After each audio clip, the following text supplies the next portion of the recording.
अस्सलाम वालेकुम and ji good morning मुझे तमाम व्यूअर्स खे कीअं हो ख़ैरियत सां आहियो ख़ुशि आहियो तबियतूं ठीकु आहिनि सुबुह सुबुह कीअं थी आहे छा कल्ह राति ख़्वाबु ॾिठो हो ऐं जे ॾिठो हो त कंहिंखे ख़्वाब में ॾिठो हो या पोइ इहो चइजे त छा ख़्वाब में ॾिठो हो ऐं उन ख़्वाब खे हक़ीक़त करण जो केतिरो सोचो आहे। अच्छा असां जॾहिं ख़्वाबु ॾिसंदा आहियूं कॾहिं कॾहिं ईअं लॻंदो आहे स्पेसिफिकली मूंसां त इहो इलाही थींदो आहे त जॾहिं मां ख़्वाबु ॾिसंदी आहियां जेॾी महिल मां उथंदी आहियां त ख़बर हूंदी आहे त आई सॉ समथिंग पर छा ॾिठो यादि कोन रहंदो आहे एग्ज़ैक्टली ख़बर कोन हूंदी आहे त छा ॾिठो। ऐं कॾहिं कॾहिं ईअं थींदो आहे त अधु ख़्वाबु यादि रहिजी वेंदो आहे ऐं अधु ख़्वाबु किथे असां विसरी वेंदा आहियूं। ऐं कुझु माण्हू त वरी अहिड़ा हूंदा आहिनि जेके ॾाढो अपीरेंटली ॾाढो लाउडली ख़्वाबु ॾिसी रहिया हूंदा आहिनि उहे ख़्वाबु बि ॾिसी रहिया हूंदा आहिनि ऐं पंहिंजे इम्प्रेशन सां ॿुधाए रहिया हूंदा आहिनि तमामु क़रीब जे माण्हुनि खे त जी मां ख़्वाबु ॾिसी रहिया हुआ पर जॾहिं उहे उथंदा आहिनि त उन्हनि खे कुझु यादि कोन हूंदो आहे। ऐं असां इहो सम्झंदा आहियूं त शायदि असां ख़्वाबु ॾिठो असां विसरी वियासीं कहाणी किथे ख़तमु थी वई।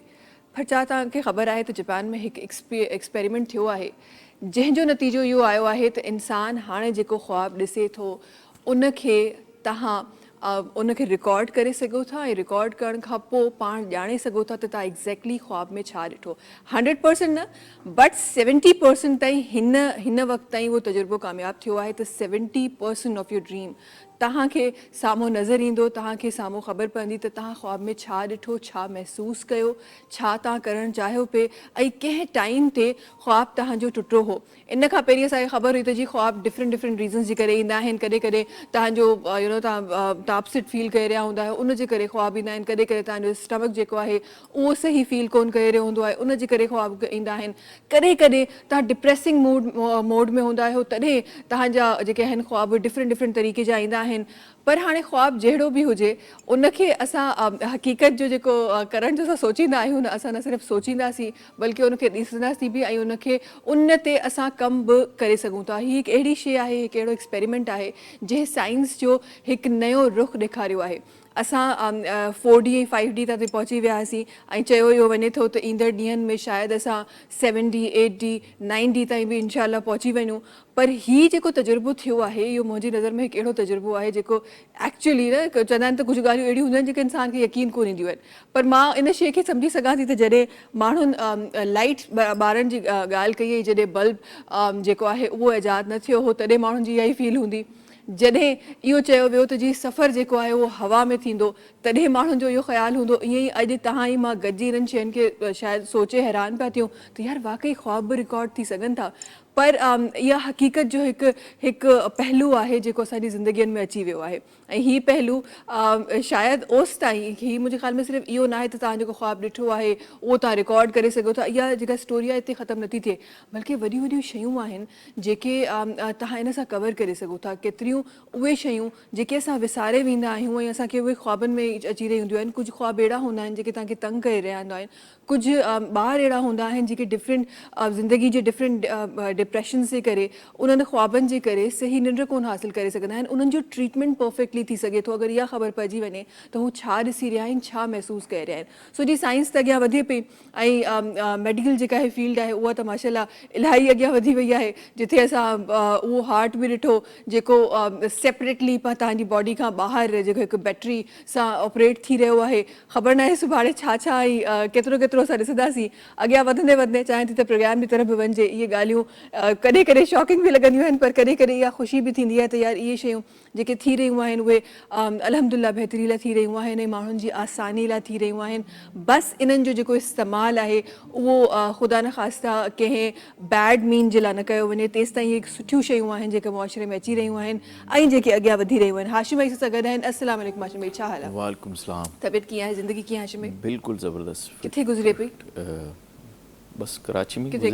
कराची में। तव्हांजी त कुझु घणी कराची में गुज़रे पई हाशिम भाई। हाँ घुमंदी तॾहिं पियो चवां न तव्हांजी गुज़रे न पई घुमे पई एक्चुअली घुमे पई। अच्छा जी ख़ैरियत सां आहियो ठीक आहियो? शुक्र अल्हम्दुलिल्लाह। हाशिम भाई मौसम कीअं लॻो आहे सुबुह सुबुह? मौसम अॼु बहितरीन अॼु लॻो तव्हांखे? मां त सोचां पई यार हे वाक़ई नवंबर ई आहे न कि असांखे कंहिं हिप्नोटाइज़ करे कुझु ॿियो ॾेखारियो। न इहो यकीन कयो मां सुबुह जो सोचियुमि त मुंहिंजो शायदि हिन दफ़े ई जेको क्लाइमेक्स चेंज आहे न इहो वाकई असरअंदाज थी वियो आहे, सर्दियूं न ईंदियूं। हाँ सर्दियूं न ईंदियूं यार, ईअं न चओ, इहे केॾा वेंदासीं सभु, त 2-3 ॾींहं जेके सर्दी मुंहिंजे जा चवण सभु सां कुझु कोन्हे न, उहो असरात ॾिसजनि पिया। हाँ बिल्कुलु बिल्कुलु, मां सुबुह एक्चुअली ईअं ई पे ॾिठो, सोचियो पे त छो त तव्हां ज़ाहिरा रस्ते में अचो था त एतिरी तेज़ तव्हांखे धूप बि नज़र अचे थी, ऐं उन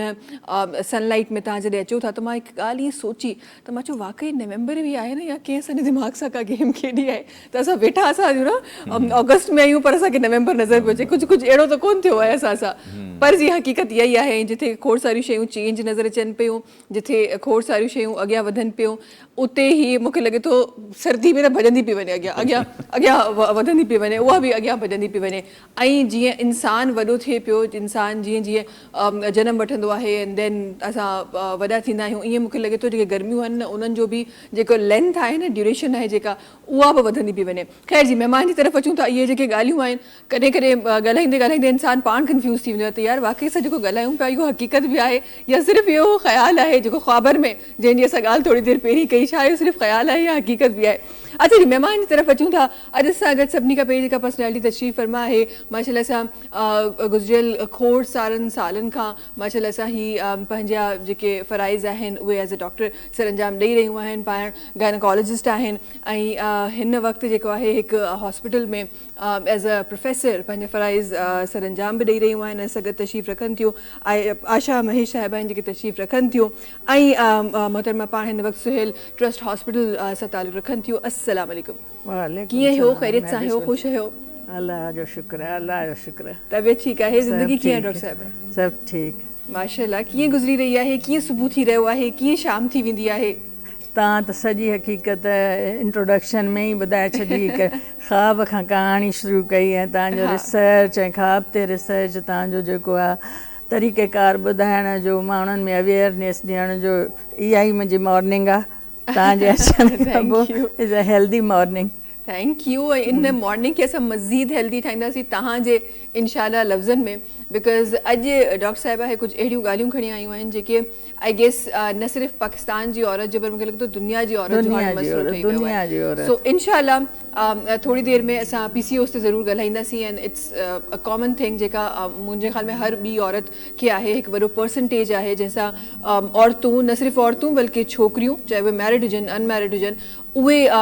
इन स्पेसिफिक शइ खां इफेक्ट थी रहियूं आहिनि। सो ज़रूरु इन जे बारे में ॻाल्हाईंदासीं थोरी देरि में। हिकु ॿियूं महिमान आहिनि, जल्दी सां उन्हनि जो तारुफ़ पंहिंजे प्रोग्राम में रखणु चाहियां थी, ऐं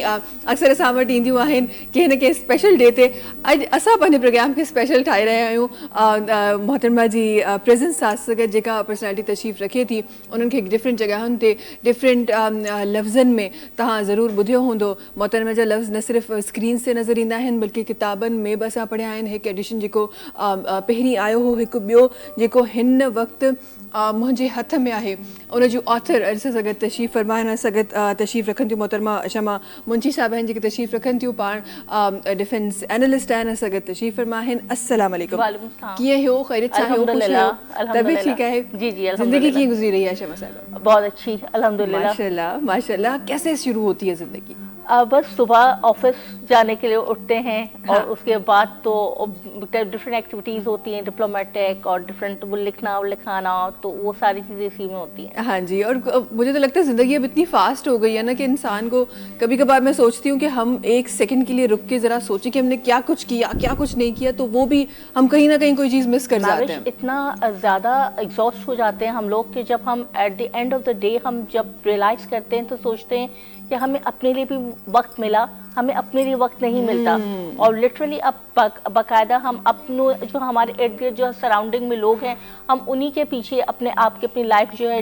डिवोट किए हुए हैं, और उसके बाद eight the end of the day ऐसा लगता है कि आपने अपने लिए कुछ हासिल नहीं किया। लेकिन यही लाइफ का सर्कल है, मुझे लगता है कि हमें अल्लाह पाक ने कुछ चीज़ों के लिए, कुछ मकसद के लिए भेजा है, जिसको इंशाल्लाह हासिल करके अचीव करके यहाँ से सुरखरू होकर जाना है इंशाल्लाह इंशाल्लाह। बड़ी खूबसूरत बात आपने प्रोग्राम की शुरुआत में की। अच्छा, अपने नाज़रीन के ॿुधाईंदी हलां त अॼु असां ॿ डिफरेंट टॉपिक्स जो असां वटि जेके ख़वातीन आहिनि उहे तशरीफ़ फरमा आहिनि। न सिर्फ़ु असां हिननि जी स्पेसिफिक जेका फील्ड आहे उन ते ॻाल्हाईंदासीं, पर उन सां गॾोगॾु हिकु ॿी शइ जेका हमेशह मां पंहिंजे प्रोग्राम जे थ्रू प्रमोट करणु चाहींदी आहियां त असांजी जेका कामयाबु औरत आहे उन जो जेको हिकु वर्किंग इन्वायरमेंट आहे, वर्किंग साइकिल आहे, ज़िंदगी खे मैनेज करण जो जेको साइकिल आहे, उहो बि अॼु असां पंहिंजे प्रोग्राम में उन जो इमेज जेको आहे उहो बि इंशाल्लाह पंहिंजे प्रोग्राम में ज़रूरु ॾेखारींदासीं। बिकॉज़ असां केतिरो बि एडवांस थी वञूं, कंहिं बि तव्हां एडवांस कंट्री में हलिया वञो, पर मूंखे लॻे थो अॼु बि शायदि बज़ाहिरनि न पर अंदरूनी तौर ते अंदर खां किथे न किथे औरत अॼु बि स्ट्रगल करे थी, अॼु बि उहा उन तरीक़े सां मोटिवेट न आहे जंहिं तरीक़े सां हुजणु खपे। सो हमेशह जॾहिं बि मूंखे मौक़ो मिलंदो आहे त ज़रूरु पंहिंजे प्रोग्राम में इन्हनि शयुनि खे प्रमोट कंदी आहियां। अच्छा जी, खोड़ सारी शयूं प्रोग्राम में इंशाल्लाह थियणियूं आहिनि। पहिरीं हाशिम भाई जो आवाज़ु शामिल कयूं, त हाशिम भाई छा शामिल थी रहियो आहे सुबुह सुबुह कयूं जी?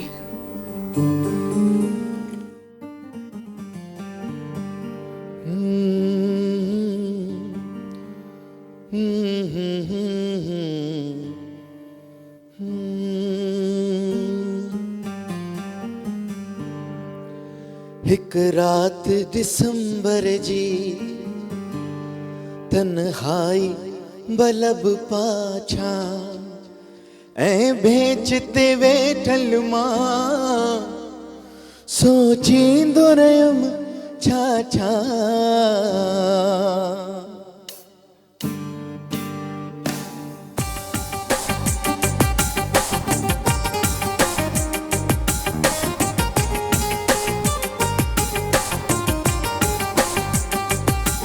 हिक रात दिसंबर जी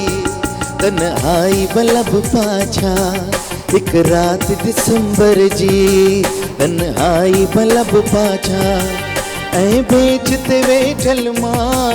ऐं बेच ते वेठल मां सोचींदो रहियसि छा छा। हिक रात दिसंबर जी तन्हाई बलब पाछा।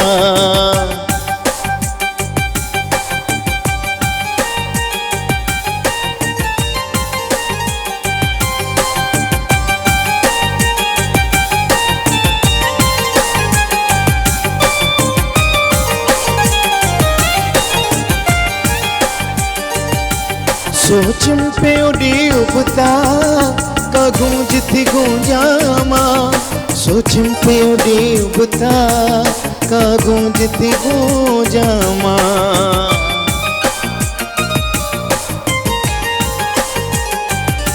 सोचम पे उड़ी उबता का गूंज थी गूंजामा, सोचम पे उड़ी उबता का गूंज थी गूंजामा। आकाश सुतल आए आकाश के धोण्या मां, पर खाली वरियावा का, पर खाली वरियावा का ना है बस में कयामा छा। हिक रात दिसंबर जी तन्हाई बलब पाछा।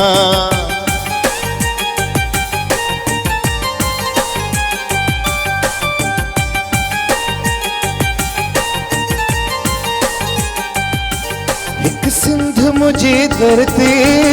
भी सोहर मिठी सरती, एक सिंध मुझे धरती भी सोहर मिठी सरती।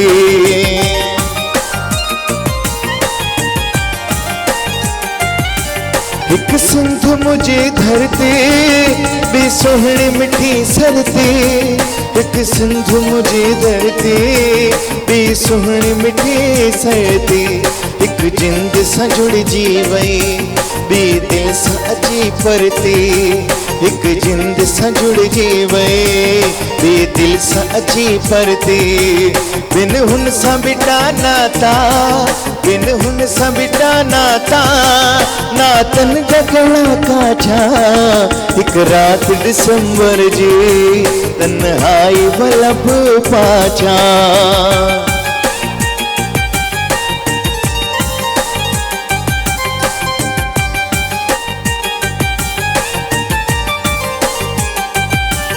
आहे को तबसुम जा से गीत वरियाणे,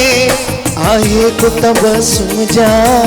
से गीत वरियाणे। आहे को तब सुमझा से गीत वरियाणे आहे को तब सुमझा से गीत वरियाणे जे काल लिखया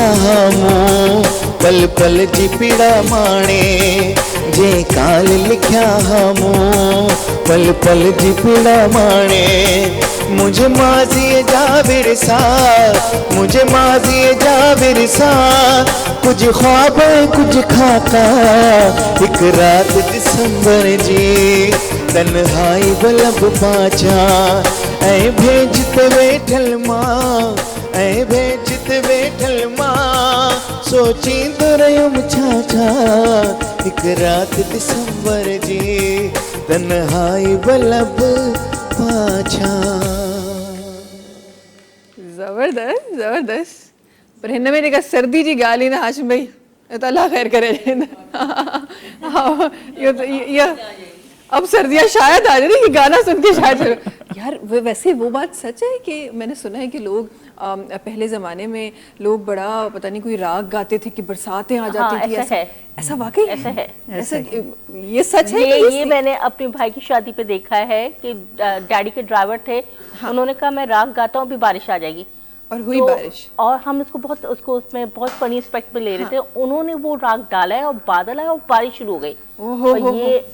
और ये होता है हाशिम क्योंकि बेसिकली फ्रीक्वेंसी जो है ना मैच करती है बिल्कुल हाशिम को सर्दीला राग कोने को राग बुधायो न सर्दी होता है चयो न कि गर्मी वञे कोन पई तो मुझे गीतन जे जरिए तो वञे हां बिल्कुल सर्दी जो को राग वागायो तो को सर्दी अचे बट एक्चुअली अच्छा शादी में तो वो भी कहते हैं ना कि पता नहीं कि दूल्हा कोई वो देगची में खाता है तो बारिश आ जाती है पहले किरो कहानी डिफरेंट असम्पशंस है जी हकीकत सां जो वॾो रोल भी आ जी एनर्जी आ या तव्हांजी थिंकिंग सां बि रिलेटेड आहे जी साउंड वेव्स त हाँ तव्हांखे ख़बर आहे त उनजो हिकिड़ो वॾो रोल आहे बिल्कुल मिठास आहे एनवायरनमेंट पूरो तव्हांखे उहो ई मिलंदो जेको तव्हां ॾिसणु चाहींदो क्योंकि आपकी बॉडी एक स्पेसिफिक जो है वाइब्स इमिट कर रही होती है तो हमारी सारी बॉडी है साउंड सिस्टम है सारी सराउंडिंग्स है इसमें जो है वेवलेंथ्स होती हैं और डिफरेंट चीज़ें होती जो कि अगर वो फ्रीक्वेंसी मैच करती है तो उसका फिर जो है ना वो जो है रेलेवेंट रिजल्ट सामने आता है तो ये चीज़ें हकीकत हैं इनको आप वो नहीं कर सकते हाँ झुटला नहीं सकते बस अब राग जो दिल से राग गाते थे वो लोग हमें नहीं मिल रहे हाशिम भाई हमने अभी हमें वो लोग ढूंढने जो दिल से राग गए और एक्चुअली वो फ्रीक्वेंसी मैच कर सके ताकि चले ठीक है चले हम तो फिर भी अल्लाह जो शुक्र आहे ॾाढो हिकु सुठे एनवायरनमेंट में रहूं था पर पंजाब साइड जा जेको फॉग ऐं जेको वर्स्ट पोल्यूशन जो जेका सिचुएशन आहे कंडीशन आहे बिल्कुल तव्हांखे जा एक्सीडेंट्स थी रहिया आहिनि एतिरो फोग आहे नज़र कुझु नथो अचे असां त हिते रही करे ईअं चवंदा आहियूं त भई पंजाब में सर्दी शुरू थी वई पंजाब में मौसम ज़बरदस्त उते कोट था पाइनि माण्हू असां त हिते उहे ई लोन जा कपिड़ा पाए था हलूं पिया पर जनरली ॾिसजे त उन वटि उहो नेगेटिव इफेक्ट बि आहे फोग जो ऐं उहा लाइफ बि ॾाढी ॾुखी आहे तो हर माण्हू पर ॿियनि जी धरती जेकॾहिं हींअर ॾिसजे त हिन वक़्तु असां हर मौसम इंजॉय करे रहिया आहियूं जीअं तव्हां स्टार्ट कई नवंबर जी और दिसंबर जी असांखे फीलिंग्स बि उहा जहाँ हम एक्सट्रीम मौसम ही कर रहे हैं चाहे वो जून का था चाहे फैब का था ये स्टिल नवंबर का है सिर्फ ये साल हम जो सफर कर रहे हैं हाँ इस साल सफर कर रहे हैं बिल्कुल ऐसे ही अच्छा जल्दी सा ब्रेक ते वञूं था ऐं ॾाढियूं प्यारियूं प्यारियूं ॾाढियूं ख़ूबसूरत ॾाढियूं कम वारियूं ॻाल्हियूं इंशाल्लाह इस प्रोग्राम में शामिल थियणियूं आहिनि त तव्हांखे असां सां गॾु रहणो आहे वक़्तु थियो आहे ब्रेक जो तव्हां सां मुलाक़ात कयूं था नंढी कमर्शियल ब्रेक खां पोइ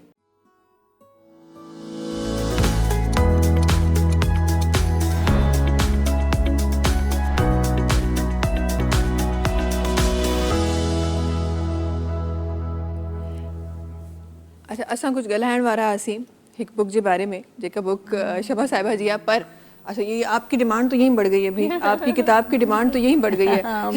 अच्छा मूंखे लगे थो इन एक्ट में मूंखे लॻो त तव्हां सुठा रीडर आहियो बुक्स सां दोस्ती आहे कोशिशि ॾाढी कई आहे ऐं मुंहिंजी शायदि सम्झो त एंगेजमेंट ऐं शादी बि हिन बेस ते थी त मुंहिंजे साहुरनि खे ख़बर पई त मां ॾाढी बुक्स पढ़ंदी आहियां रीडिंग कंदी आहियां न्यूज़पेपर पढ़ंदी इहा कहिड़ी स्टोरी आहे त बुक्स पढ़ण ते शादी थी इहा स्टोरी मतिलबु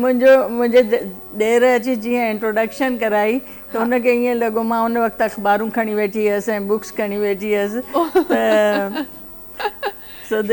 लाइफ तव्हांखे कहिड़ा ई केतिरा मोड़ ॾेखारे रही थी लेकिन रीडिंग त माण्हूअ जे उन में शामिलु हुजे, शामिल हुजे, पढ़णु किताब नई नई ॻाल्हियूं, तव्हां उन सां ई तव्हांजे हार्मोन में बैलेंस अचे थो, लाइफ स्टाइल सुठो थिए थो ऐं तव्हांजी थिंकिंग सुठी थी थिए ऐं जंहिं पर्पज़ खां इंसानु दुनिया में आयो आहे उहो सर्व करण जी कोशिशि करे थो। अगरि न कंदासीं या जुस्तजू पढ़ंदासीं न, सम्झंदासीं न, त पोइ असां उहो कन्वे बि न करे सघंदासीं जेको असां चाहियूं था। बिल्कुलु, इन लाइ रीडिंग राइटिंग सभु ज़रूरी आहे। ज़रूरी आहे, बिल्कुलु बिल्कुलु बिल्कुलु सही था ॻाल्हि मरण ताईं पढ़णु ज़रूरी आहे। बिल्कुलु बिल्कुलु ईअं ई आहे। अच्छा, जिथे तव्हां हार्मोन्स जी ॻाल्हि कई आहे त ज़रूरु मां उन तरफ़ बि अचणु चाहींदमि। हीअ जेका इम्बैलेंसमेंट आहे जेका हर ऑलमोस्ट हर छोकिरी हर औरत में असांखे नज़र अचे थी, इनखे चाहींदमि तव्हांजे लफ़्ज़नि में डिस्क्राइब कजे। ही एॾी कॉमन कंडीशन आहे, अगरि हिन वक़्तु मूं वटि जेकॾहिं 5 छोकिरियूं हुजनि त हिकु ॿिनि खे PCO आहे। सही। ऐं PCO जेको आहे सो छोकिरियूं पाण बि पढ़ी अचनि थियूं, जिन खे ख़बर आहे घर में फैमिलियल आहे, कंहिंखे वार आहिनि चेहरे ते, कंहिंखे दाणा था निकिरनि, मोइड़ा था निकिरनि, कंहिंजो वज़न थो वधी वञे ऐं जेकॾहिं मैरिड आहे त ॿारु नथो थिए त उनजो डायग्नोसिस शुरू थी थो वञे, ख़बर पइजी थी वञे त हाणे मेंसिस असांजा जेके आहिनि रेगुलर थी रहिया आहिनि त असांखे डॉक्टर ॾे वञणु खपे, या चेहरे जे वारनि जे लाइ वञनि, या मथे वार था छणनि, पोइ ज़रूरी न आहे उहे गायनाकोलॉजिस्ट वटि अचनि, उहे डर्मा वटि बि था वञनि, उहे ॿिए फिजिशियन ॾे बि था वञनि, त उन्हनि खे पंहिंजे ख़बर पए, उन्हनि खे उतां ई ख़बर पए थी त लाइफ स्टाइल जेको आहे सो मेन रीज़न आहे उनजो। त उनखे थोरो उन्हनि खे टाइम ॾियणो थो पए। हर छोकिरीअ खे हर रिप्रोडक्टिव एज में जंहिं बि एज में आई आहे उनजो थोरो डिटेल हिस्ट्री वठणी पवंदी आहे। हिस्ट्री में ख़बर पइजी वेंदी आहे त स्ट्रेस लेवल आहे, खाइण जो तरीक़ेकार ख़राबु आहे, हार्मोनल इम्बैलेंस आहे, या फैमिलियल आहे, जेनेटिक्स में आहे, त उहो सॼो उन मां डिटेक्ट करे उनखे ओरिएंटेशन ॾिबी। ओरिएंटेशन ॾिबी त हीअ डिज़ीज़ आहे, अहिड़ी का ख़तरनाक न आहे। जेकॾहिं अनडायग्नोस्ड रही आहे, उन ते ट्रीटमेंट जो स्टार्ट न वरितो या लाइफ स्टाइल में का चेंज न आहे त अॻिते हली करे उहा जेका मेटाबॉलिक डिसऑर्डर्स में अची उहो माण्हूअ खे शुगर जी बि बीमारी थी सघे थी, ब्लड प्रेशर जी बि थी सघे थी, हार्ट जी बि थी सघे थी, अॻिते हली करे ॿचेदानी जो कैंसर बि थी सघे थो। इहा आगाही ॾियणु हर रिप्रोडक्टिव औरत खे ज़रूरी आहे, जंहिं बि एज में अचे, चाहे उहा मैरिज खां पोइ अचे या अनमैरिड अचे, ऐं उनजे लाइफ में अगरि डिस्टर्बेंसिस आहिनि, चाहे मेंस्ट्रुअल डिस्टर्बेंसिस आहिनि, चाहे एंग्ज़ाइटी आहे, डिप्रेशन आहे, खाइण पीअण जो सही न आहे तरीक़ेकार, इवन फास्टिंग थियूं कनि, उन में बि जेका आहे मेटाबॉलिक डिसऑर्डर थिए थो, उन में बि हार्मोन डिस्टर्ब थियनि था, त उनखे डिटेल सम्झाइण जी ज़रूरत आहे। उनखे ईअं न त हिकिड़ी लिस्ट लॻाए इन्वेस्टिगेशन ॾियूं त भई इहे कराए अचो त ख़बर पए, अल्ट्रासाउंड कराए अचो त ख़बर पए। इहे रिकॉर्ड कीपिंग जे लाइ शयूं ज़रूरी आहिनि, त असांखे हर पेशेंट जो रिकॉर्ड रखण जे लाइ कुझु टेस्ट, कुझु अल्ट्रासाउंड रिपोर्ट्स, कुझु त अल्ट्रासाउंड खणी ईंदियूं आहिनि त असांखे अल्ट्रासोनोग्राफर ॿुधायो आहे त असांजे ॿचेदानीअ में रसोलियूं आहिनि, सिस्टूं आहिनि। हाणे उहे जेके सिस्टूं आहिनि उन्हनि खे ॿुधाइणियूं त इहे छो ठहियूं, इहे त इमेच्योर फॉलिकल्स आहिनि, इन्हनि जी का एॾी वॾी ॻाल्हि न आहे, इहे रिवर्स थी सघनि थियूं, ऐं इन जे रिवर्स करण जो तरीक़ो बि आसानु आहे। ईअं न आहे त नथो करे सघिजे, पहिरीं त उनखां डिटेल पुछिबो हुनजो कीअं आहे पंहिंजो लाइफ स्टाइल, पोइ उनखे उन तरीक़े सां ई सम्झाइणो पवंदो ऐं उनखे इहो ॿुधाइणो पवंदो त एतिरो जल्दी बि न कवर थींदो। किन खे त 3 महीना, किन खे 6 महीना, किन खे 2-3 साल बि लॻी था वञनि पिया। 100% क्योरेबल आहे। डिपेंड थो करे कि तव्हां केतिरो जेको आहे तव्हांजी इंसुलिन लेवल जेका रेज़िस्ट थी चुकी आहे। अगरि मां हींअर कोल्ड ड्रिंक पिया त मुंहिंजी बॉडी उनखे मेटाबोलाइज़ करण लाइ इंसुलिन कढंदी, इंसुलिन पीक लेवल ते अची वेंदी, कुझु कमु कंदी, कुझु रेज़िस्ट कंदी त कुझु न कुझु ग़लति कंदी। कुझु न कुझु ग़लति करण में उन में जेको आहे सो बॉडी वेट इंक्रीज़ थींदो, वेस्ट साइज़ इंक्रीज़ थींदी, इहे सॼा फिनोमेना जेके आहिनि शुरू थी वेंदा ऐं छोकिरी ख़ुदि ॿार या रिप्रोडक्टिव एज वारी औरत जंहिंखे ॿार न थी रहियो आहे ख़ुदि नोट कंदी त मुंहिंजी वेट वधे थो पियो, ऐं उनखे जॾहिं पोइ तरीक़े सां सम्झायूं त इहो छड़ो अपरेंटली वेट नथो वधे, इहो अंदरि जा जेके उज़व आहिनि उन्हनि जो बि वेट वधे थो, अंडेदानीअ जो बि वेट वधे थो। जॾहिं अंडेदानीअ जो इम्बैलेंस थी करे हार्मोन जेके फीमेल हार्मोन्स आहिनि उहे नथा अचनि सर्कुलेशन में, मेल हार्मोन्स था अचनि। जेके घटि क्वांटिटीअ में ओवरी सीक्रेट कंदी आहे, पर इम्बेलेंस थियण जे करे वधीक क्वांटिटीअ में थी रिलीज़। इन करे जेको आहे चेहरे ते वार, जिस्म ते वार, मुंहं ते मोईड़ा, ओबेसिटी, मेंस्ट्रुअल्स बंदि थी वञणु, 6 महीना न अचणु, इवन 9 महीना न अचणु, इहे शुरू थी था वञनि। सही। अच्छा डॉक्टर साहिबा, हिकु शइ जेका असां हिते PCOS या PCOD जी ॻाल्हि करे रहिया आहियूं, छा हर हार्मोन जेको एबनॉर्मेलिटी आहे उहो साइन आहे PCOS जो? PCOS जो इहे ई साइन आहिनि। सही। कंहिंखे मेंसेस जी प्रॉब्लम आहे, कंहिंखे 3 महीना न आया, पोइ आया त बंदि ई न थिया, रेगुलर थी विया, कंहिंखे 6 महीना न आया, पेट में दर्द थी रहियो आहे, पुठीअ में दर्द थी रहियो आहे, टंगुनि में सूर पइजी रहियो आहे, लेकिन मेंसेस न अचण जे करे स्ट्रेस लेवल वधी वई, डिप्रेशन, खाइण पीअण जो स्टाइल चेंज थी वियो, हुन में जंक फूड खाई छॾियो या कोल्ड ड्रिंक्स पी छॾिया या बेकरी वारियूं शयूं खाई छॾियो, कार्ब अहिड़ो खाधो, कार्बोहाइड्रेट जो कि नुक़सानु करणु शुरू कर। त हे मिली जुली फैक्टर्स जेके आहिनि हिकिड़ो सिंड्रोम था कनि, हुनजो न फ़क़ति मेंसेस ते पूरे बॉडीअ ते इफेक्ट थो पए।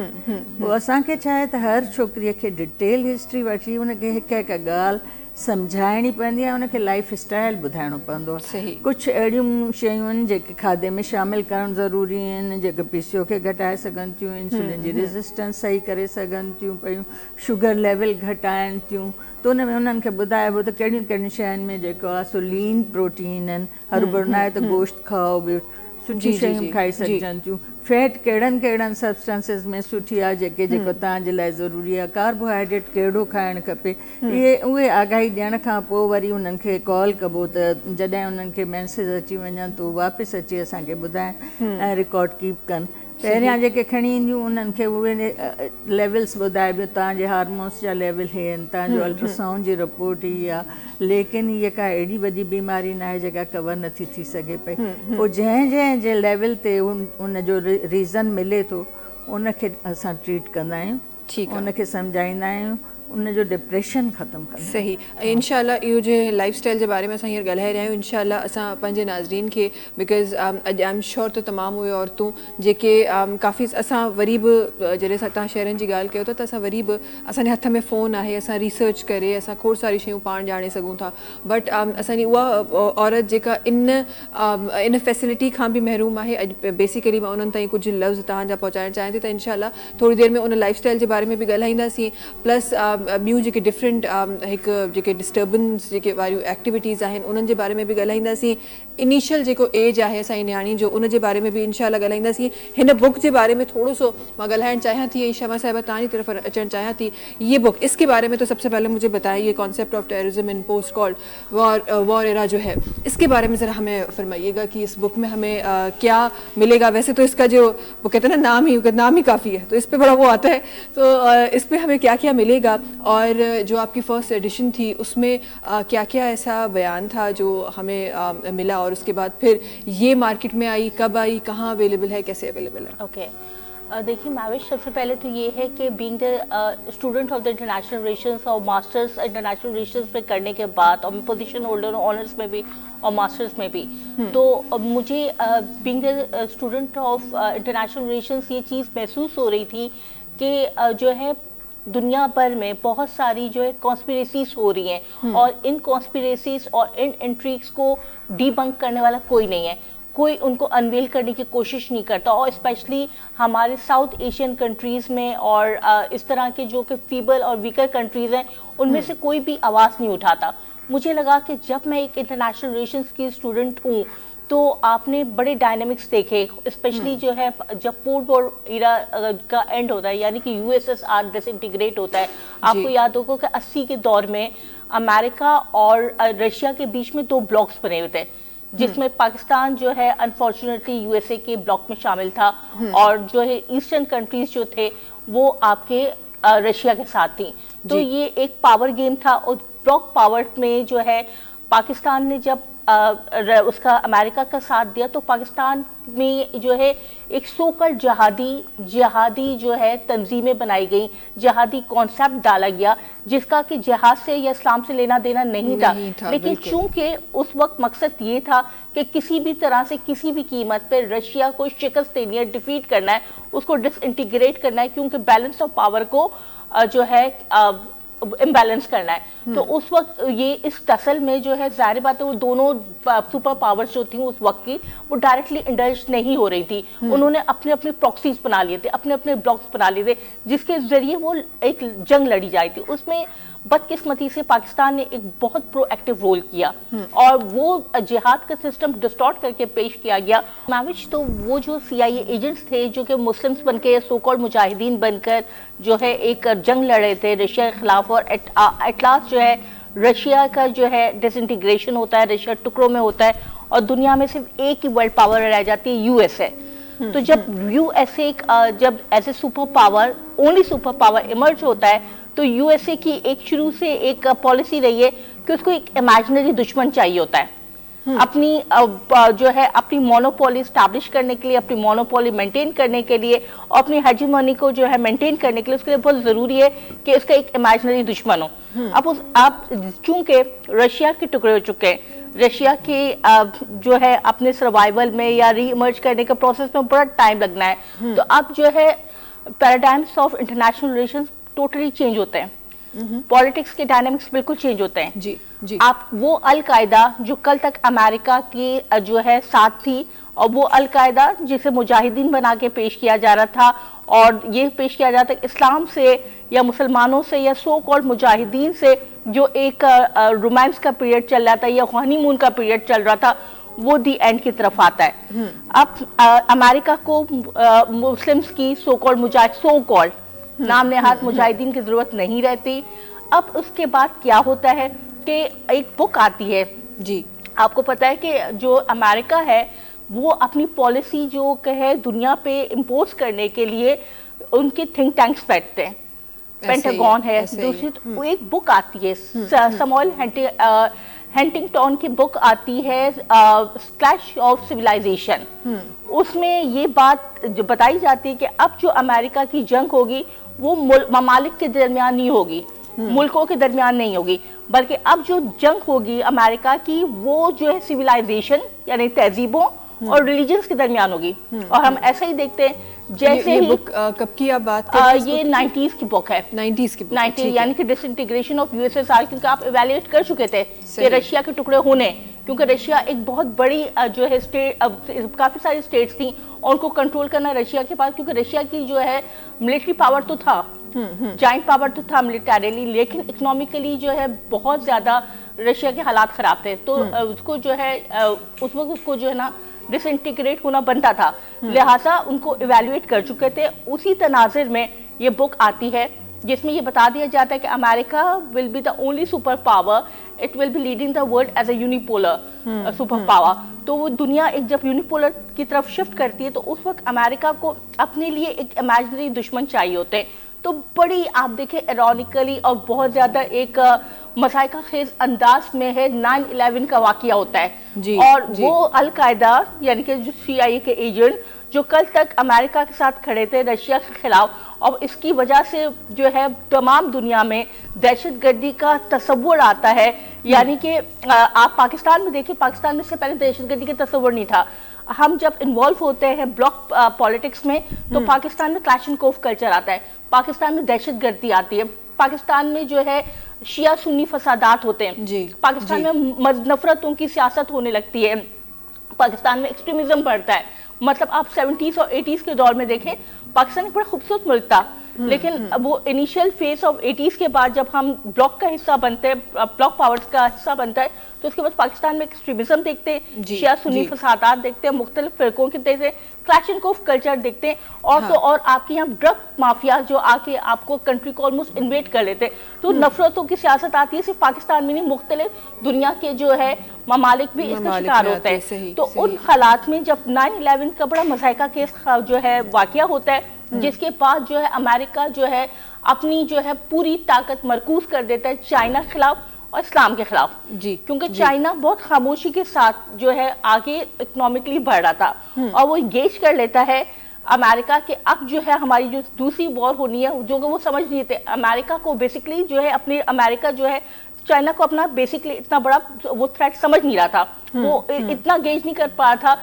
कि चाइना आहिस्ता आहिस्ता कछुए की चाल चलते हुए 2014 तक, आपकी शायद नॉलेज में ना हो लेकिन मैं अपने जो है ऑडियंस को भी बताना चाहती हूँ कि चाइना ना सिर्फ मिलिटरीली बल्कि इकोनॉमिकली भी 2014 में एक वर्ल्ड पावर बन चुका था, लेकिन उसने इस चीज को मतलब इसको एक्सप्रेस नहीं किया था क्योंकि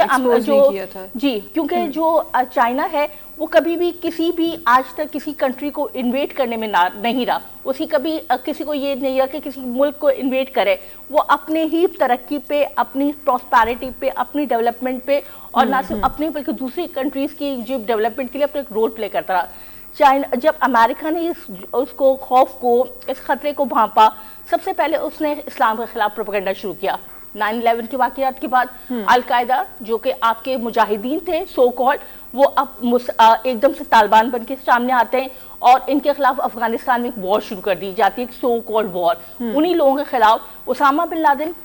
मुझे भी पता है आपको भी पता है वो कौन थे, CIA एजेंट थे, उनको एकदम से जो है आपने उनको इस्लाम का मुजाहिद बना दिया और इनके खिलाफ एक जो है ना वो जो है कहते हैं ना रैट एंड माइस की एक जंग शुरू हो जाती है जिसमें दुनिया को पीछे लगा दिया जाता है ट्रक की बत्तियों के पीछे। और जिस मज़े का खैस अंदाज में जो है पेंटागन पे हमला होता है और तो ये सारी ड्रामेबाजी के बाद जो है वर्ल्ड जो पॉलिटिक्स के डायनामिक्स बिल्कुल चेंज हो जाते हैं। उसमें जो है बहुत कम ऐसे ऑथर्स हैं, बहुत कम ऐसे लिखारी हैं जो ये हिम्मत कर पाते हैं कि इन चीज़ों को अनवेल करें, इनके ऊपर लिखें, क्योंकि उसके बाद उनका वो हशर होता है जो शायद आफिया सिद्दीकी का हुआ। तो मेरे लिए एक बड़ा चैलेंजिंग एक टॉपिक था, एक बहुत चैलेंजिंग थीम थी कि हम में से किसी ने तो लिखना है कि हम किन सियासत का शिकार हुए, किन कॉन्स्पिरेसीज का शिकार हुआ है और आइंदा अमेरिका अपने फर्दर जो है जुल्म कैसे वो रखेगा। आप कश्मीर की जो वो है जदोजहद है, पैलेस्टीन की जो जदोजहद है जिनको आप सप्रेस कर रहे हैं जुल्म के जरिए, आप उसको सप्रेशन नहीं कहते, आप उसको ऑपरेशन नहीं कहते, आप इसको ये कहते हैं कि जो है ये दहशतगर्द हैं। ये कश्मीरी इनको दहशतगर्द लगते हैं, पैलेस्टीन इनको वो दहशतगर्द लगते हैं। लेकिन अगर जो है अगर वहाँ ये जो है वो कर रहे होते हैं आपके इजरायली जो जुल्म बरबियत कर रहे होते हैं, ये कहते हैं ह्यूमन राइट्स है, ये ह्यूमन राइट्स है। इसके अलावा चाइना में कोई एक अगर वो पटाखा भी फट जाए तो वो कहते हैं ह्यूमन राइट्स वॉयलेशन हो गई। तो सबसे पहले तो दुनिया को बताना बहुत जरूरी था कि टेररिज्म क्या है, असल टेररिस्ट कौन है, आपके दहशतगर्द असल में कौन है, आपके ह्यूमन राइट्स क्या है और ह्यूमन राइट्स की वॉयलेशन कहाँ हो रही है। अगर ह्यूमन राइट्स की वॉयलेशन देखी जाए तो सिर्फ इस पूरी अरसे में हम देखेंगे अमेरिका इन्वॉल्व है ह्यूमन राइट्स की वॉयलेशन करने में। आपका सीरिया किसने बर्बाद किया, आपका लीबिया किसने बर्बाद किया, आपका लेबनान किसने बर्बाद किया, बैरूत किसने बर्बाद किया, आपका अफगानिस्तान किसने बर्बाद किया, आपका वियतनाम किसने बर्बाद किया, आपका जापान किसने बर्बाद किया। तो ये सब आपके सामने हकीकत है। सही। अच्छा शमा साहिबा, जहाँ पे हम इन तमाम चीज़ों के बारे में बात करें और बहुत सारी चीज़ें जो आप अभी प्रोग्राम में शामिल कर रही थी, हमारे पास एक अलमिया है, चाहे कोई भी हिस्ट्री हो, चाहे कोई भी बैकग्राउंड हो, हमारे पास उसके अलग अलग एडिशंस है ना, अलग अलग। किसी ऑथर ने कुछ लिखा हुआ है, किसी ने कुछ लिखा हुआ है। एक बुक जिसकी आपने बात की, उसके साथ बहुत सारी और बुक्स थी जो कुछ और बता रही थी। वहाँ ये डिसाइड करना, जैसे आप अभी कह रही थी कि 80s में क्योंकि मैं नहीं थी तो ज़ाहिर है मैं उन वर्ड्स के थ्रू ही जानूंगी कि क्या था, हिस्ट्री को उन्हीं वर्ड्स के थ्रू ही समझूंगी। तो हमारे पास जब वर्ड्स को डिफरेंट तरीके से चेंज किया जाता है, कितना मुश्किल होता है एक ऑथर के लिए ये डिसाइड करना कि क्या सही चीज़ है और किन रियलिटीज़ पे एक ऑथर काम कर रहा होता है। देखिए अब मैविश बात ये कि जब आप इंटरनेशनल रिलेशंस के या पॉलिटिक्स के स्टूडेंट होते हैं तो आप जो है पॉलिटिक्स को जो है हर एस्पेक्ट, हर एंगल से पढ़ रहे होते हैं। उसमें आपके सामने बहुत सारी चीज़ें अनवेल होकर आ रही होती हैं, ट्रांसपेरेंसी सामने आ रही होती है और आप बहुत अच्छे एनालिस्ट बन जाते हैं। जब आप बहुत अच्छे एनालिस्ट बन जाते हैं तो आप चीज़ों को जज करने की पोजीशन में होते हैं। अब ठीक है, अमेरिकन जो थिंक टैंक है वो अपनी पर्सपेक्टिव को एक डिफरेंट एंगल से रखेंगे दुनिया के सामने, उनकी और तरह के थिंक टैंक्स होंगे, चाइनीज चीज़ के और होंगे, पाकिस्तानीज और होंगे। लेकिन हमारा अलमिया ये रहा है कि हमारे जो मुस्लिम्स ऑथर्स हैं या थिंक टैंक्स हैं या पाकिस्तान में लिखने वाले जो हैं वो बहुत कम है और इंटरनेशनल पॉलिटिक्स पे, इंटरनेशनल रिलेशंस पे कोई नहीं लिखता। 90s के बाद यानी कि डिसइंटीग्रेशन ऑफ क्यों नहीं लिखता ये? सॉरी मैं आपकी बात काटती हूँ, क्यों नहीं लिखता? देखिए बात ये कि काफ़ी सारे चैलेंजेस होते हैं। उसमें सबसे बढ़ के आपकी पोजीशन बहुत वल्नरेबल हो जाती है। पाकिस्तानीज हो या मुस्लिम्स स्पेशली, एक तो आप पाकिस्तानीज हो प्लस आप मुस्लिम हो, तो आपके पास हमने हालिया माजी में देखा मैडम आफिया सिद्दीकी के साथ जो हुआ वो अब तक जो है अमेरिका के जुल्म और बुर्बियत के हिस्सा है। तो मुझसे कहा गया कि do you want to be the next Aafia Siddiqui? I said anything for my country and anything for my religion Islam. तो मैंने तो आप पीछे नहीं हटना, मैं सच कहूँगी, सच बोलूँगी, क्योंकि हमारी यही किताबें, हमारी ये अल्फाज हैं जो कि दुनिया में रह जाएंगे और दुनिया को पता चलेगा। शायद, मैं नहीं कहती कैसा होगा, लेकिन शायद हमारे जाने के बाद लोग ये बता सकेंगे कि ये डायनामिक्स थी इंटरनेशनल रिलेशंस की, इंटरनेशनल पॉलिटिक्स की, और वो दहशतगर्द ममालिक जो खुद दहशतगर्दी में मुलव्वस थे, इन्वॉल्व थे, वो दूसरों को दहशतगर्द करार देते थे और किस तरह से उन पर जुल्म जबर और बर्बरियत के पार तोड़े जाते और किसी ने अपना थोड़ा सा तो हिस्सा डाला। तो बीइंग द मुस्लिम, शायद मेरे ऊपर ये जिहाद इस तरह से लागू होता है कि मैं अपना थोड़ा सा हिस्सा डालूं। और एक लास्ट बट नॉट लीस्ट, जो आपने कहा कि हम कैसे असेस करें कि क्या सच है और क्या झूठ है। देखिए मिस, जब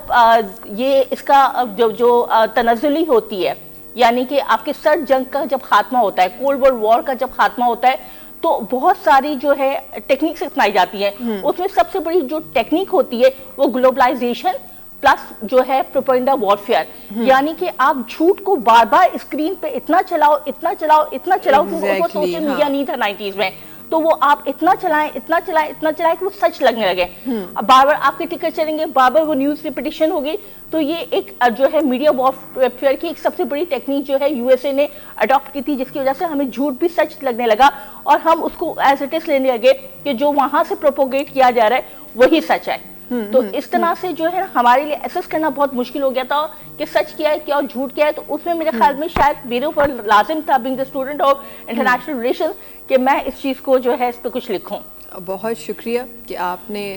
उस कलम का जो ताकत, जिस कलम की ताकत आपके पास है, उसका सही जगह पे सही लफ्ज़ों से और सच से इस्तेमाल किया जा रहा है उस कलम का। और वाकई में जिस तरह मैंने कहा, हमारे पास बहुत सारी ऑल्ट्रेशन है, बहुत सारे एडिशंस हमें मिलेंगे जब आप हिस्ट्री की बात करते हैं, स्पेसिफिकली जब आप ग्लोबल हिस्ट्री की बात करते हैं, तब तो फिर बहुत ही ज़्यादा एडिशंस मिल रहे होते हैं। हम लोग 70s और 80s का हिस्सा नहीं है, क्योंकि हम लोग वहाँ उस वक्त ज़माने में पैदा नहीं हुए। लेकिन ऐसा नहीं हो सकता कि हम लोग अपने आप को हिस्ट्री से ना जोड़ सकें। अगर हम अपने आप को तारीख से पैराए में रखें तो ऐसा नहीं हो सकता कि हमसे सच छुप सके। और जब आपके सामने सच आ गया तो आप पे लाजिम है कि आप उस सच को दुनिया के आगे रखें। थैंक यू सो मच हमारे साथ होने के लिए। और आपको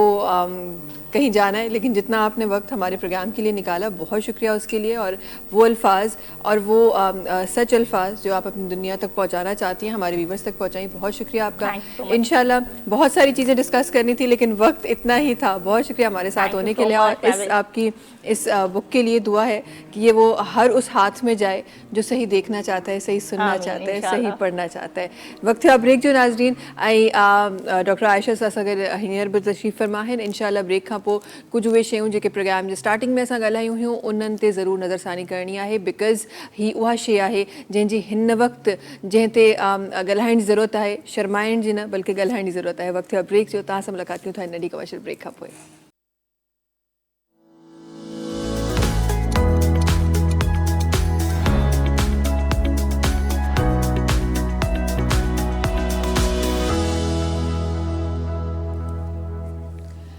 जी वेलकम बैक। अच्छा जी, डॉक्टर आशा महेश साहिबा सां गॾु तशरीफ़ फरमा आहिनि। मां चाहियां थी त उहे ॻाल्हियूं जेके अॼु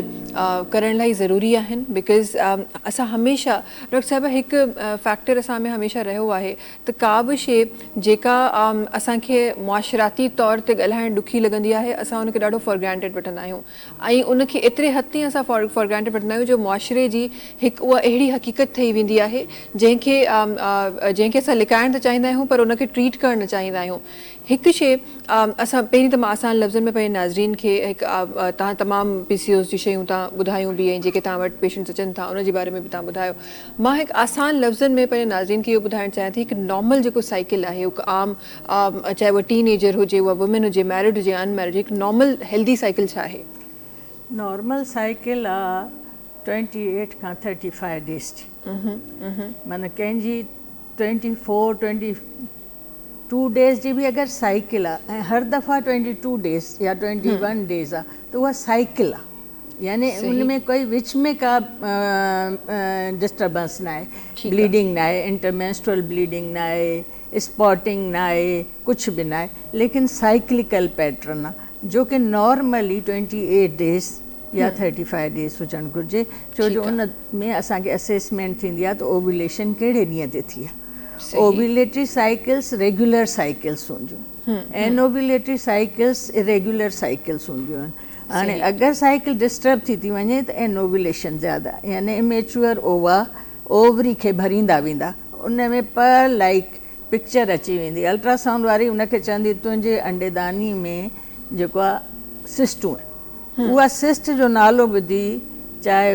यंग हुजे पेशेंट, अनमैरिड हुजे, चाहे मैरिड हुजे, या जंहिंखे ॿार न थींदो हुजे, उनजे लाइ हिकु क़िस्म जो डिप्रेशन, उनखे इहो थींदो मुंहिंजी अंडेदानी जेका आहे कमी नथी करे, हाणे मुंहिंजा ई अंडा न थींदा, अगरि मूंखे ॿार न थिया त मूं ते ई इल्ज़ाम लॻंदो त मां ई जेको आहियां उनजी वजह आहियां ॿार न हुजण जी। त जॾहिं इहो अल्ट्रासोनोग्राफर उनखे सिस्ट जो नालो ॿुधाए थी त उहो छोकिरी या माई जेका परिणियल आहे, शादीशुदा थियल आहे, उहा वर्क करे थी पाण ते। उहा जांच, उन जांच जे दौरान जेका तव्हां चयो फैक्टर माण्हुनि खे ख़बर हुजे जॾहिं उहा अचे थी बे औलादीअ जे लाइ, त पोइ उन में जॾहिं उनजी पंहिंजी अंडेदानीअ खे बि था ॾिसूं त उहा त असांखे ख़बर हूंदी आहे त असां उनखे मेडिसन ॾेई करे ओव्यूलेटरी साइकिल करे सघूं था ऐं उन में फर्टिलिटीअ जो चांसिस 100% आहे,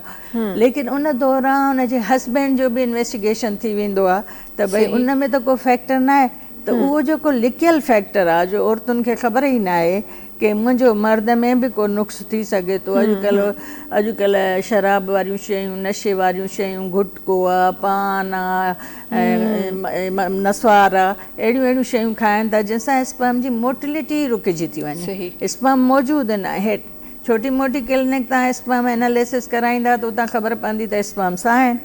लेकिन पोइ अची ज़ाल खे चवंदा मूंखे त कोई अहिड़ो मसइलो आहे कोन। जॾहिं असां उनजो सही जॻह खां इन्वेस्टिगेशन कराए उनजी मोटिलिटी ॾिसूं, उनजी शेप ॾिसूं, उतां ख़बर पवंदी आहे त मेल फैक्टर बि मौजूदु आहे। हाणे मेल फैक्टर बि मौजूदु आहे, फीमेल फैक्टर बि मौजूदु आहे जंहिंमें औलाद नथी थिए, त जेको फीमेल फैक्टर PCO जो आहे जी उहो ईज़िली ट्रीटेबल, सही, उन लाइ मेडिसिन्स मौजूदु आहिनि। थोरो घणो उन में जेकॾहिं वेट तमामु ज़्यादा आहे, 80 kg, 90 kg, 100 खां अबव kg, त उनखे थोरो लाइफ स्टाइल ॿुधाइणो, पर अहिड़ियूं ड्रग्स अवेलेबल आहिनि जंहिंमें असां ओव्यूलेशन करे सघूं था। ओव्यूलेशन थी वञे, हा PCO हुजे, चाहे एनओव्यूलेटरी साइकिल में कोई ॿियो काज़ न हुजे, बच्चेदानीअ जे अंदरि या अंडेदानीअ जे अॻियां या कोई ॿियो डिस्टर्बेंस न हुजे, त उन में ओव्यूलेटरी ड्रग्स जेके आहिनि कमु कंदियूं आहिनि, फर्टिलिटी जो चांस वधियूं आहिनि। पर मेन फैक्टर अगरि उन सां गॾु मेल जो बि फैक्टर आहे, एंड्रोजन्स जी डेफिशिएंसी आहे, टेस्टोस्टेरोन जी डेफिशिएंसी आहे, स्पर्म सही न आहिनि, मोटिलिटी सही न आहे, उहो फैक्टर सॉल्व थियणु थोरो ॾुखियो आहे। उनखे एंड्रोलॉजिस्ट वटि वञणु तकलीफ़ थींदी आहे, पंहिंजो इशू ॿुधाइणु तकलीफ़ थींदी आहे, पंहिंजे नशे वारियूं शयूं छॾणु तकलीफ़ थींदी आहे, घर वारनि खे ॿुधाइणु तकलीफ़ थींदी आहे त मूं छोकी मर्दनि खे त ॿी शादी करण जो जवाज़ मौजूदु हूंदो आहे त मुंहिंजो औलाद न थियो त मूंखे ॿी शादी मिली वेंदी, हाणे जे मां पाण खे ज़ाहिर कयमि त मुंहिंजो इहो बि नुक़सानु थी वेंदो। इन करे इहो लिकल फैक्टर उन इन्वेस्टिगेशन में ज़ाहिर थी वेंदो। इहा अवेयरनेस हुजे हर औरत खे त सिर्फ़ु औरत ई न आहे ॿार ॼणण जी। अगरि औरत खे चयो थो वञे तुंहिंजे करे ॿार न थियो या तोसां गॾु हिन जी शादी थी आहे, हिनखे त 2 ॿार थी विया, तोखे त अञा थियो ई न आहे, ऐं उनखे ई तंग कयो वियो, उनखे वधीक एंग्ज़ाइटीअ में रखियो, डिप्रेशन ॾिनो, उनजो कार्टिसोल लेवल वधंदो, स्ट्रेस फैक्टर में कार्टिसोल लेवल वधंदो त अञा ई मेटाबॉलिक डिसऑर्डर डेवलप थींदो, उनजी अंडेदानी अञा बि कमु न कंदी, त एडिशनल फैक्टर्स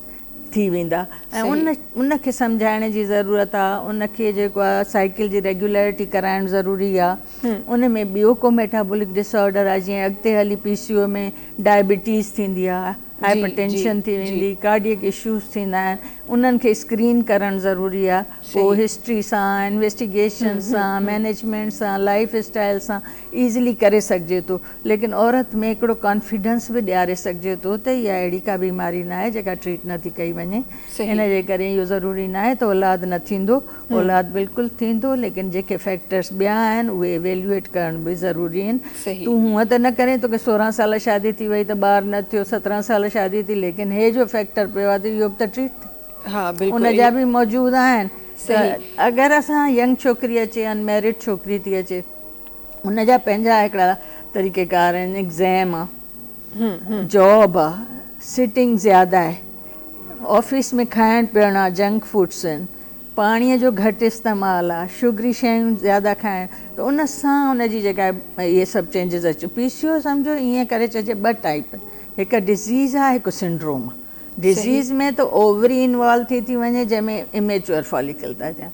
सिंड्रोम में पूरी बॉडी इन्वॉल्व थी थिए। घटि फीमेल्स में सभु फैक्टर्स अची वेंदा आहिनि, पोइ उनखे ट्रीट करण लाइ साल बि लॻी वेंदो आहे। ऐं जेकॾहिं यंग अची थियूं, अर्ली स्टेज ते, उनखे 3 महीने में रेगुलर करे छॾ, साइकिल लाइफ स्टाइल ॿुधाए छॾ, उनखां पोइ हू जेको आहे हुननि जी लाइफ में चेंज अची थी वञे ऐं साइकिल बि रेगुलर थी वञे।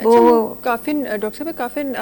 मां इहो बि ॿुधियो आहे काफ़ी सां स्पेसिफिकली यंग जेके टीनेजर्स आहिनि उन्हनि में साइकिल जो डिस्टर्ब थियण, जेके टीनेजर्स आहिनि, हर ॿी छोकिरी खे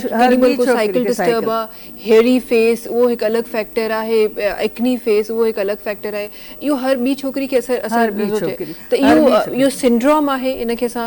PCOS सिंड्रोम चवंदासीं। सिंड्रोम में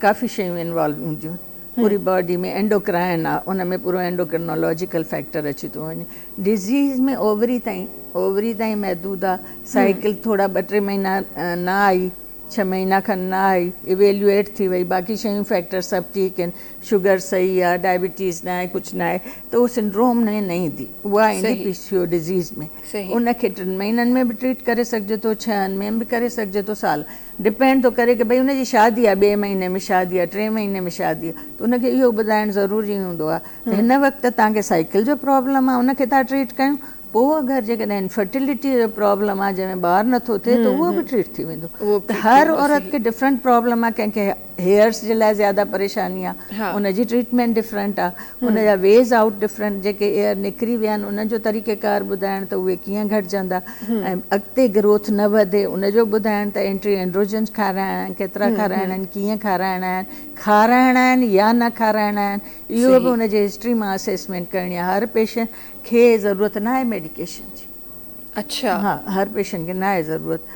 अगर पाण थिन लीन कोई बॉडी में चेंज ना आहे, कुछ भी ना आहे, सिर्फ हेयर जी ग्रोथ आहे ऐं फैमिलियल आहे, ओवरी सुठो कमु करे रहियूं आहिनि, इंसुलिन जी रेजिस्टेंस न आहे, त उन में ज़रूरी न आहे त उहो हेयर ग्रोथ जेको आहे PCOS जे करे आहे, उहा फैमिलियल बि आहे। सही, फिर उनखे ॿियो तरीक़ो ॿुधाइणो आहे की भई तुंहिंजी जेको हेयर ग्रोथ जो प्रॉब्लम आहे उन में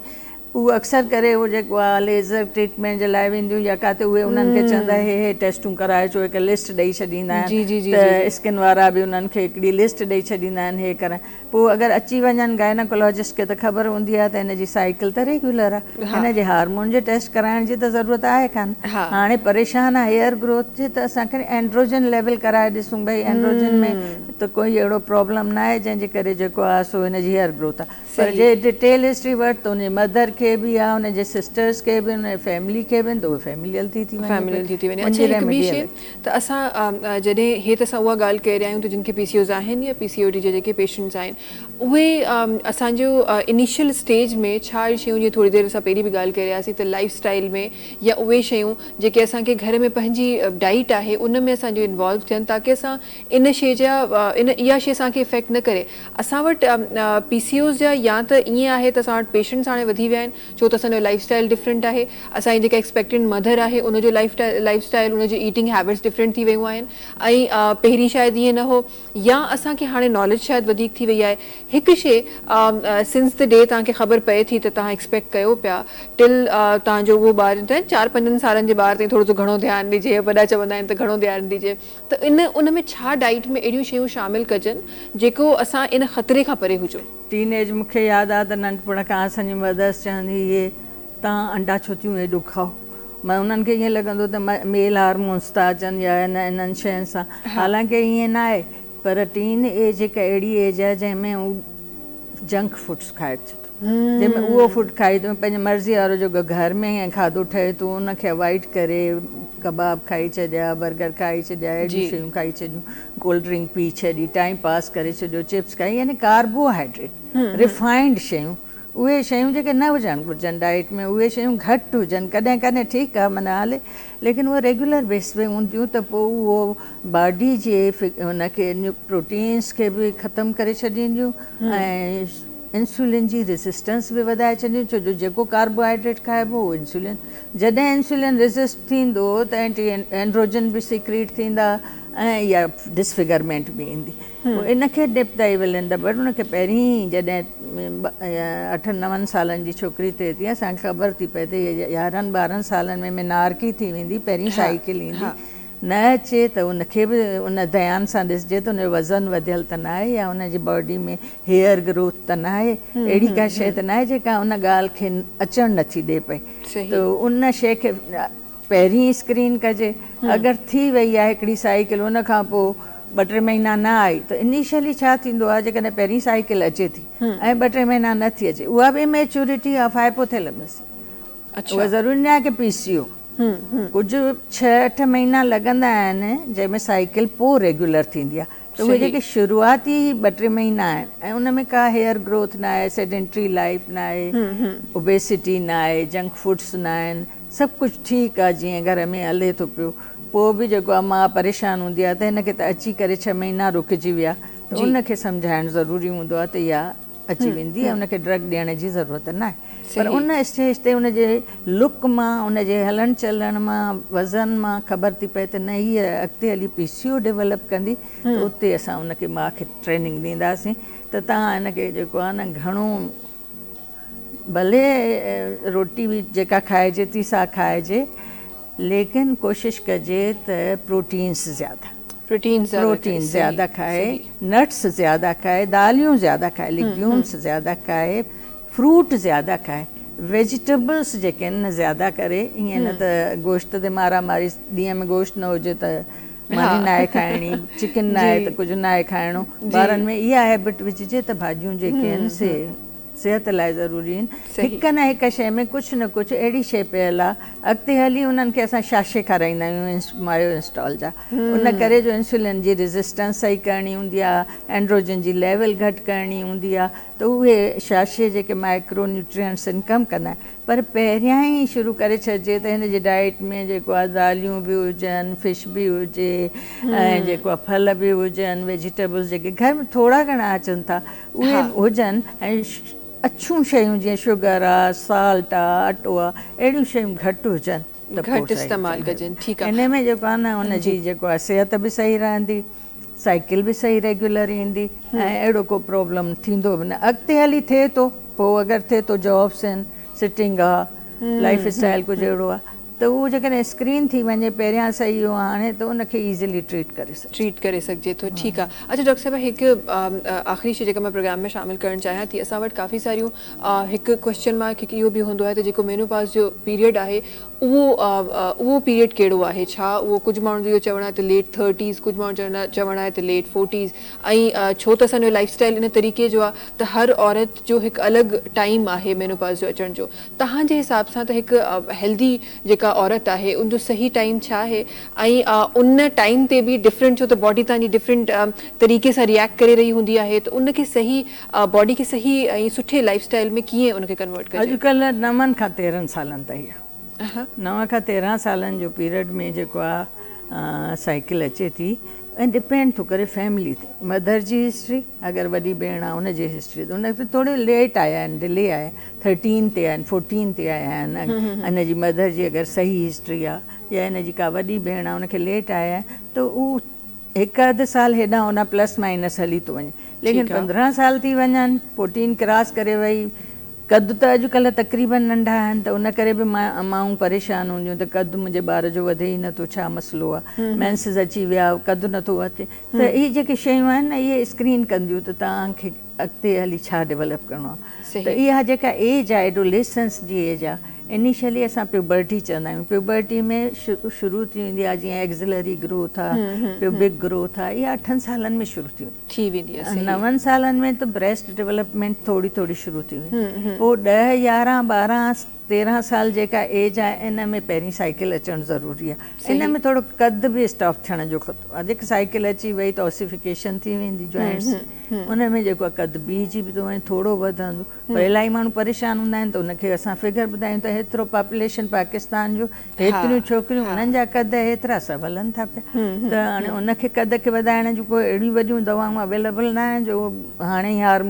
हार्मोन त हिकु अहिड़ी शइ आहे जंहिंजो बैलेंस हुजणु बॉडी में ज़रूरी, थोरो बि डिसबैलेंस थी वियो त साइकिल बि अफेक्टेड थींदी, ग्रोथ बि अफेक्टेड थींदी ऐं बाक़ी सिस्टम बि अफेक्टेड थींदी। बजाए इन जे त असां हाइट वधाइण जे चक्कर में ख़ुदा न ख़ास्ता ॿियो कुझु डिस्टर्ब कयूं, ॿिया हार्मोन हेल्दी लाइफस्टाइल वधीक सही आहे। हा, सही, उहो जेको आहे सो वधीक डिस्टर्बेंस आहे। अच्छा, वरी इन जी जॾहिं असां एंडिंग वारी एज जी ॻाल्हि कयूं था त उहा एज तव्हांखे छा थो लॻे त हिकु हेल्दी एज हिकु औरत जे लाइ, चाहे उहा मैरिड हुजे या अनमैरिड हुजे, हिकु हेल्दी एज इन साइकिल जे ख़तम हुजण जी कहिड़ी आहे? एक्चुअली रिप्रोडक्टिव एज 40-45 इयर्स ताईं आहे,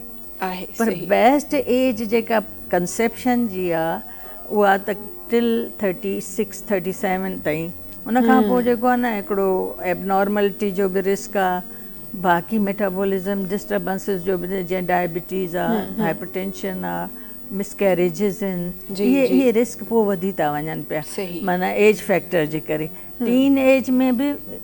रिस्क ज़्यादा आहे। टीन एज यानी तव्हां 19 चओ, 19 ताईं बि जेको आहे सो रिस्क ज़्यादा आहे। अगरि शादी थी वञे त उनखे ओरिएंटेशन ई न आहे त मुंहिंजे ॿार खे कीअं संभालणो आहे, मूंखे छा केयर करणी आहे, उहे शयूं लैकिंग जे करे प्रेगनेंसी बि अफेक्टेड थींदी आहे, त डिलीवरी बि अफेक्टेड थींदी आहे।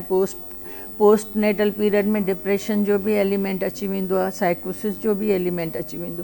इन करे इहा जेका 25 खां 35 ताईं एज आहे, 10 years a good age for young girls to marry and have a children. सही। अच्छा, उन हे छो त प्रोग्राम जे इख़्तिताम जी तरफ़ था वञूं त मां इहो ज़रूरु शामिलु करणु चाहींदमि, इहा हिकु ॾाढी हिकु हेल्दी एज या सुठी एज, असां जिते पढ़ियो बि आहे, जेको ॾिठो बि आहे, इहा आहे। पर अगरि का बि अहिड़ी फीमेल आहे जेका इन खां पोइ कंसीव करणु चाहे थी त उहे के वॾा रिस्क फैक्टर त न आहिनि, मतिलबु थी सघे थो। पर अॼुकल्ह जीअं साइंस तरक़ी करे वई आहे न, हर शइ स्क्रीन थी वञे, अर्ली स्टेज में ट्रीट बि थी वञे। ज़बरदस्त। असां वटि द मेथड्स मौजूदु आहिनि जिनखे IVF चऊं था, इन विट्रो फर्टिलाइज़ेशन, उहो 40-45 इयर्स जे ताईं बि कंसीव करे थी वञे, अहिड़ो काई ॻाल्हि कान्हे का। उनखे ईअं न चइजे त बिल्कुलु ई हाणे ख़तमु थी वई कहाणी, तरीक़ेकार मौजूदु आहिनि, पर थोरो कॉस्टली, कॉस्ट नथो भरे सघिजे, इन करे नथी सघिजे पई, न त अवेलेबल आहिनि। बाक़ी हाणे उन दौरान इहे रिस्क थी था वञनि त डायबिटीज़ थींदी त ट्रीट करे सघिजे थी, ब्लड प्रेशर आहे ट्रीट करे सघिजे थो, कंजनाइटल मेलफॉर्मेशन आहिनि ॿार में, ऐं बीमारी जेका आहे ॼमण जे दौरान अहिड़ो को एबनॉर्मल ॿार थो अचे, उहो स्क्रीन थी थो वञे, पहिरियां ई ख़बर पइजी थी वञे, पहिरियां ई ओरिएंटेशन ॾेई सघिजे थी माउ खे, त हीअ ॻाल्हि आहे। सही। सो हाणे त टेक्नोलॉजी हूअं ई जीअं तव्हां पिया फरमायो त टेक्नोलॉजी एतिरी एडवांस थी वई आहे जो असां तमामु जेके शयूं आहिनि ऑलमोस्ट सभु शयूं ट्रीटेबल आहिनि। त सभिनी खां जेका वॾी जेको पॉइंट आहे हिते, चाहे वो PCOS जो टेंशन हुजे या इनफर्टिलिटी जो टेंशन हुजे या मेनोपॉज जो टेंशन हुजे या प्रीपॉज जो टेंशन हुजे, इन तमामु शयुनि में हिकु शइ जेको असां स्ट्रेस वठी छॾंदा आहियूं, आई गेस उहो बि असांजे हार्मोन खे इलाही डिस्टर्ब कंदो आहे। सो बजाए इन जे असां स्ट्रेस वठूं, सही टाइम ते सही डॉक्टर वटि वञी ऐं सही इलाज तव्हां करायो, ताकी तव्हां तमामु इन्हनि क्वेश्चन मार्क्स जेके आंसर्स आहिनि उहे क्वेश्चन मार्क उभरण खां पहिरीं तव्हांखे आंसर मिली वञे। Thank you so much doctor Asha सां गॾु हुजण जे लाइ, ऐं असांजे नाज़रीन जे लाइ तमामु उहे शयूं शामिलु करण जे लाइ जेके हिन वक़्त जी ज़रूरत आहिनि, ऐं आम औरत जा सवाल आहिनि। वॾी महिरबानी असां सां गॾु हुजण जे लाइ। आख़िर में हाशिम भाई जो आवाज़ इंशाल्लाह शामिलु करे रहिया आहियूं। नाज़रीन, तव्हां सां मुलाक़ात वरी सुभाणे कंदासीं, तेसि ताईं सभिनी खे ॾींदा इजाज़त हिन गाने सां गॾु। अल्लाह हाफ़िज़।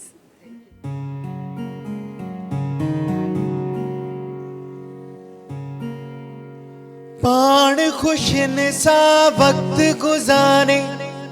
आओ सुरन में पैसड़ा बेवफा बे कदरे जू दाहूं भला के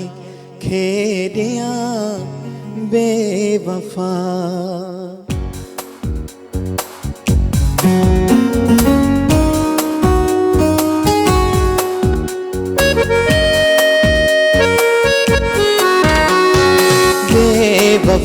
बेकदरे जू गाँव भला के खेरिया बेवफा बेकदरे जू गाँव भला के खेरिया पाण खुशन सा वक्त गुजारे आओ सुरन में पैसड़ा बेवफा बेकदरे जी गाँव भला के खेरिया बेवफा बेकदरे जी।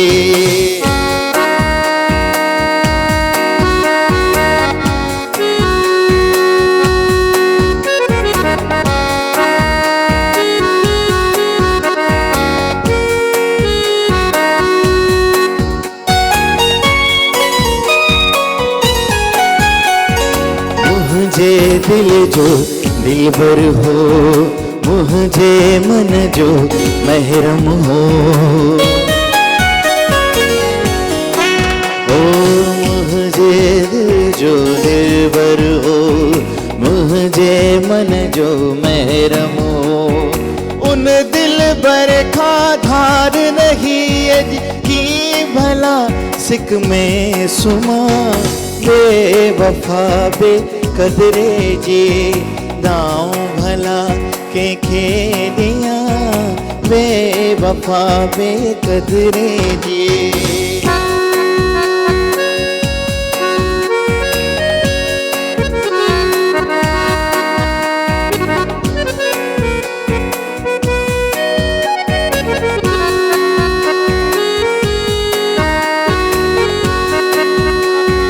जह जो हर हर हुक्म मञम उन बेदर्दी दर्द ॾिनुम जह जो हर हर हुक्म मञम उन बेदर्दी दर्द ॾिनुम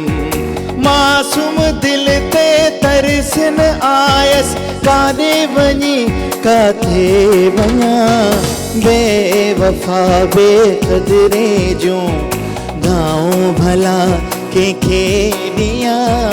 बेवफा बेकदरे जूं गाँव भला के खेदिया पाण खुशन सा वक्त गुजारे आओ सुरन में पैसड़ा बेवफा बेकदरे जी गाँव भला के खेदिया बेवफा बेकदरे जी।